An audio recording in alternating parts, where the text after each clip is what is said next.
Welcome back, McPhee teachers. And I want to go ahead and wrap up here the Student Center.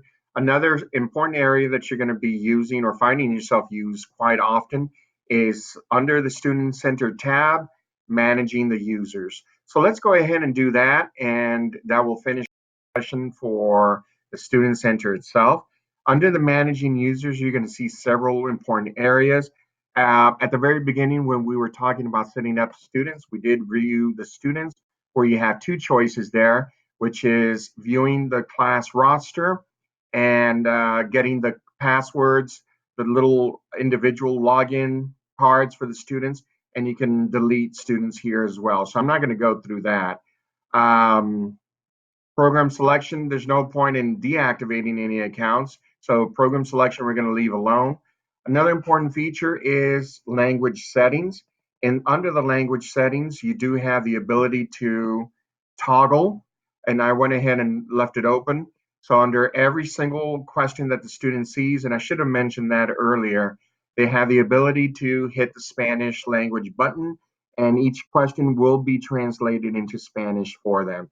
So that's great for our bilingual classes, our ESL classes at any level, or for parents who are trying to help, but Spanish being their primary language, may not understand what's going on, but they have the ability of listening in by hearing it in Spanish before they help their own children. So, that's another important feature that we have here.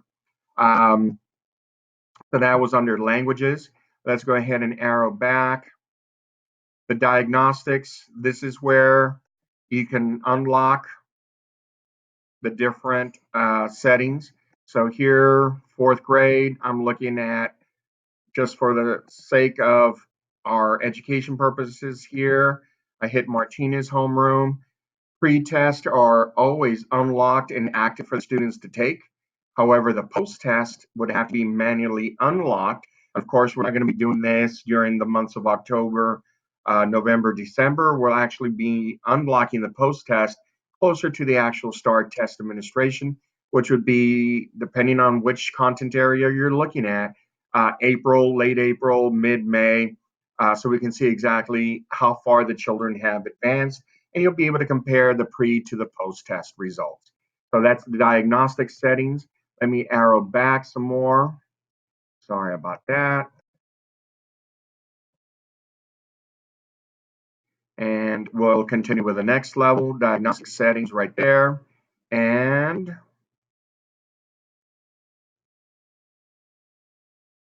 skill practice. Skills practice is one of those features where they can work on their own. Um, Skills practice can also be limited to after school hours. Again, this is probably one area that you do not want them to be working on campus. Should you have small group setting in which technology, or in this case, Education Galaxy, can be one of your stations. But definitely, you can limit the amount of time that they actually do the skills practice, simply because you do want them to focus more on their teacher assigned work or any other work that may have been diagnosed as being necessary as a result of their diagnostic testing results. Read aloud.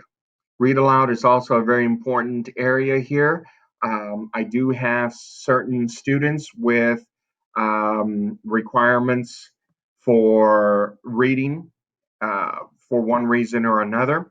So, as part of their accommodations, I have given the option for the questions to be read to them. So there is a way for the students to press a button and hear the questions read to them. So that's something that's very, very useful to them.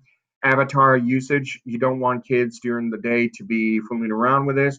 You can limit the amount of time that they use or that they have to work on their avatar, and or limit the avatar usage only during after school hours. So these are pretty much the settings that you will be using. Again, that were found under the Student Center tab, managing the users.